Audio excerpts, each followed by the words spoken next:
Hello, dear 90s. I am Mrs. Ekta God with the next one video of biology, chapter 6 tissues. बच्चों, as I started from the part 1, now in this part I am going to tell you about the animal tissues. बच्चों, animal tissues difficult होता है, तो आप लोगों इसको बहुत ध्यान से पढ़ेंगे और मेरी एडवाइस ये है कि देखने के बाद में आप इसमें से जितने भी नोट्स आप बना सकते हैं आप उतने नोट्स बनाएंगे. ठीक है.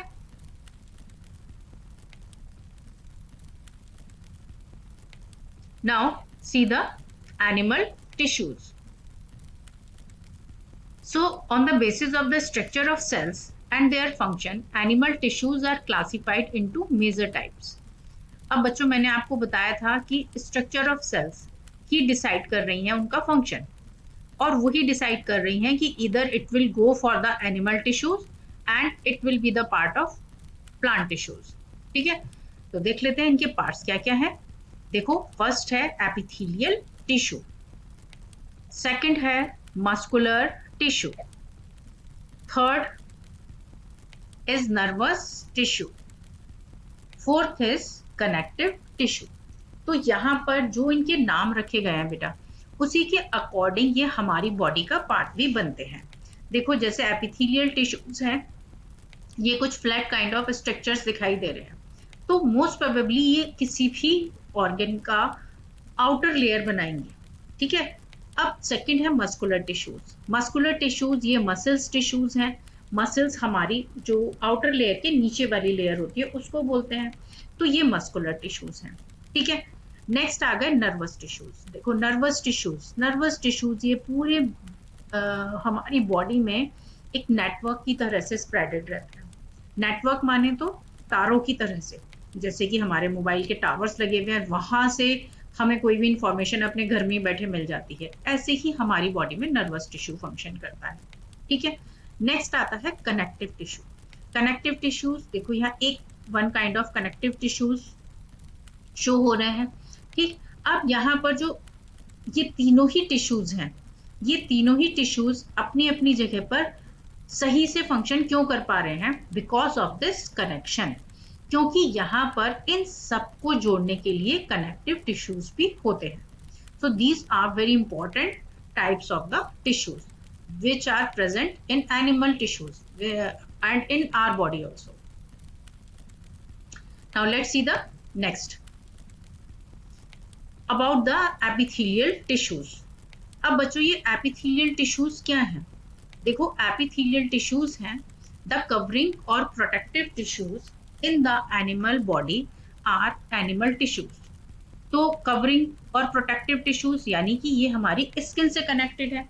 स्किन के अलावा जो हमारी बॉडी में इंटरनल ऑर्गन्स हैं, उनमें भी यदि आउटर प्रोटेक्शन चाहिए तो वहां पर एपिथेलियल टिश्यूज फंक्शन करते हैं. The cells of this tissues are tightly packed and it forms continuous sheet. अब देखो, एपिथेलियल टिश्यूज प्रोटेक्शन प्रोवाइड कर रहे हैं.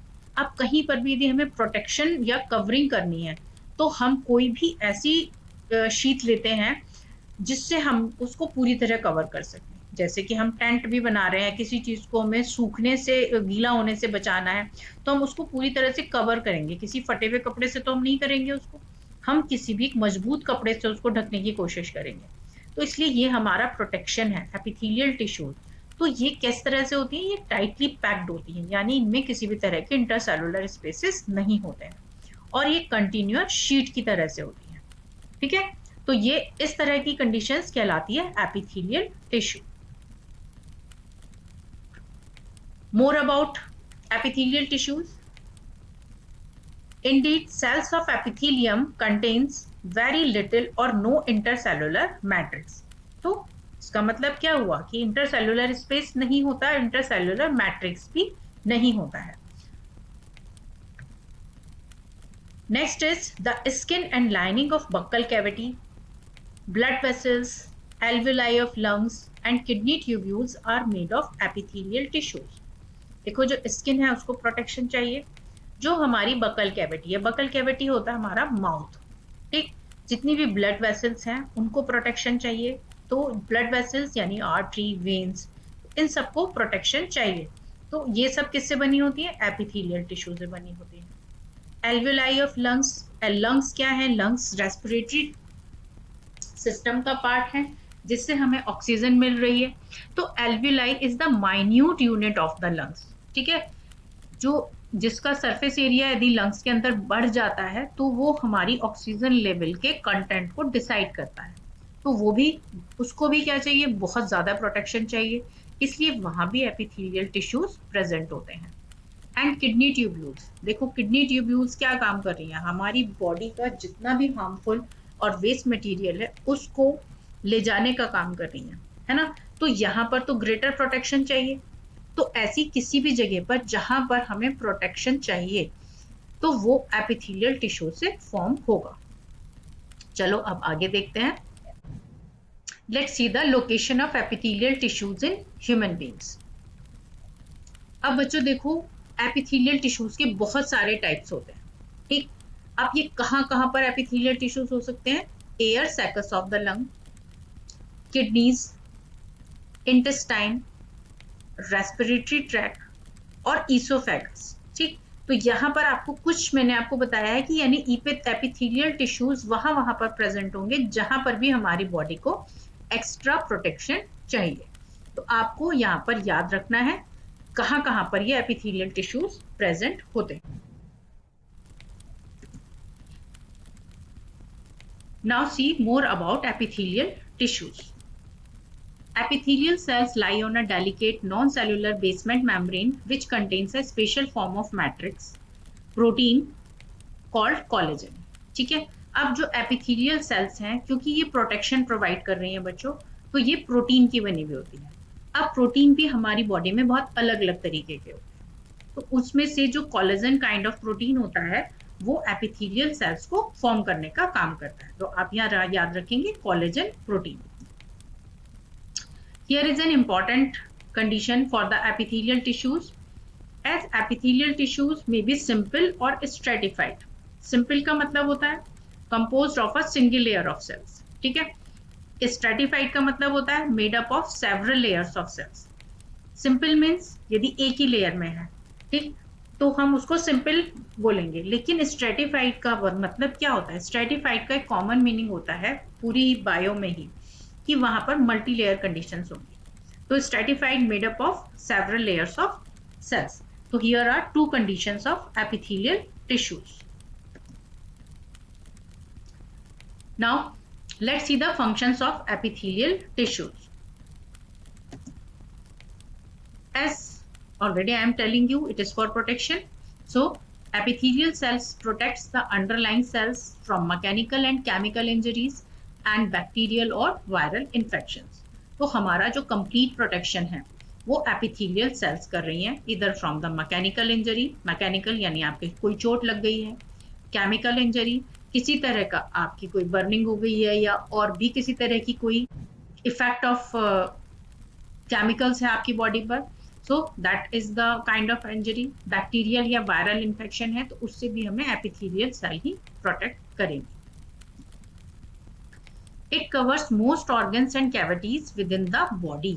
तो एपिथेलियल सेल्स जो है हमारी बॉडी के लगभग सभी ऑर्गन्स को और कैविटीज को कवर करती है to provide the greater protection. It also forms a barrier to keep different body system separate. अब ये एक बैरियर की तरह भी काम करती है क्योंकि एक ऑर्गन को दूसरे ऑर्गन से ये सेपरेट भी कर देती है, ठीक है। तो यहाँ पर ये एक इंपॉर्टेंट फंक्शन बन जाता है as a barrier. Epithelial tissue is functioning in our body. Let's see the more functions of epithelial tissues. Epithelial tissues help in absorption of water and nutrients. Natural सी बात है, इसमें अपना सैप नहीं है, है ना, अपना कोई इंटरसेलुलर सब्सटेंस नहीं है, तो ये क्या करेगी? ये एब्जॉर्प्शन ऑफ वाटर और न्यूट्रिएंट्स भी करेगी, ठीक है। जैसे कि अब हमारे लिए everyday we have to bathe is compulsory, क्योंकि जो एपिथेलियल टिश्यूज हैं उनको यदि वाटर नहीं मिलेगा तो then it can be dry. आप यदि अपनी स्किन का ख्याल नहीं रख रहे हैं तो it can have the less moisture, ठीक। तो इसीलिए यहाँ पर एपिथेलियल टिश्यूज की ये इंपॉर्टेंट करेक्टरिस्टिक हो जाती है, then it can help in absorption of water and nutrients too. If it is the part of intestine, so then it will help to absorb the nutrients. Epithelial tissues help in elimination of waste products. Natural सी बात है, epithelial tissue हर उस जगह पर है जहां पर protection चाहिए, तो किडनीज में ये कहाँ हेल्प कर रही है, वेस्ट प्रोडक्ट्स को एलिमिनेट करने के लिए भी हेल्प कर रही है. Some epithelial tissues secrete secretion such as sweat and saliva etc. अब देखो जो एपिथेलियल टिश्यूज हैं वो एब्जॉर्ब भी कर रहे हैं, तो सिक्रीशन भी किससे होगा, स्वेटिंग है यानी पानी का बाहर आना है, तो वो भी एपिथेलियल टिश्यूज की हेल्प से हो सकता है. सलाइवा, हमारी माउथ में लगातार वाटर बनता रहता है, माउथ वाटर बनता रहता है, तो दैट इज कॉल्ड सलाइवा. वो भी किसकी वजह से हो रहा है, एपिथेलियल टिश्यूज की वजह से बन रहा है. Now, as you come to know the different kind of functions of the epithelial tissues, so here it cannot be of single kind. ये एक तरीके के बिल्कुल भी नहीं हो सकते हैं, ये कई तरीके के होते हैं. So, types of epithelial tissue depending upon the shape and function of the cell. ठीक है, इनकी शेप बहुत ज्यादा इंपॉर्टेंट आपको बहुत ज्यादा इंपॉर्टेंट होती है, क्योंकि शेप से ही इसकी फंक्शनिंग डिसाइड हो सकती है. The epithelial tissues are classified as follows. First is the squamous epithelium. ठीक है, squamous.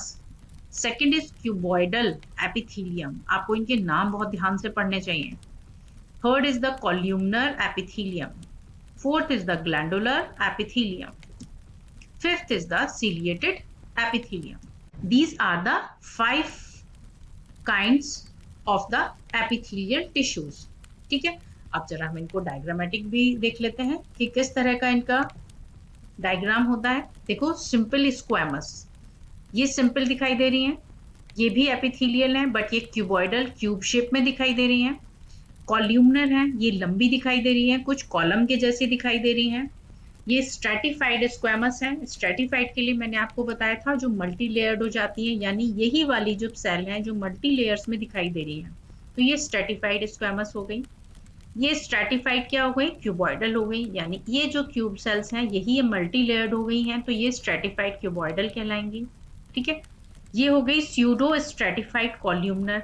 अब यहाँ पर ये सिंपल कॉल्यूमनर है, यदि ये भी इंक्लूड हो रही है दूसरी और सेल्स के साथ में, तो यहाँ पर ये कॉल्यूमनर कंडीशन में नहीं रहेगी, ये थोड़ा सा कॉल्यूमनर और कुछ इन्वॉल्वमेंट दूसरी सेल्स का होता है. जैसे कि यहाँ पर मैं आपको बता दूं, ग्लैंडुलर सेल्स भी इसके साथ होती हैं और कुछ सीलिएटेड टिश्यूज भी यहाँ पर बने रहते हैं, सीलियाज यहाँ पर डेवलप हो जाते हैं. तो जब इस तरह की कंडीशन होती है कॉल्यूमनर एपिथेलियल टिश्यूज के साथ में, तो उसको हम स्यूडो स्ट्रेटिफाइड कॉल्यूमनर टिश्यूज बोलते हैं. ठीक है, अब आप इन सबको सोच रहे होंगे कि मैम ने तो इतनी जल्दी से हमें बता दिया है, हमें याद कैसे होगा. तो बच्चों, मैं जब अपनी नेक्स्ट वीडियो स्टार्ट करूंगी, मैं इनके पार्ट से स्टार्ट करूंगी. ठीक है ना. तो first I will clear about this simple squamous, then cuboidal, then columnar and then all the conditions. तो आई होप कि आप लोगों को सब कुछ समझ आ गया होगा. तो आपको ये समझ में आ गया है तो आप मुझे कमेंट कर सकते हैं कि it's okay. If you have any problem, then again you can write in comment box and tell me about your problems. ठीक है, so have a nice day, have a good day, bye bye.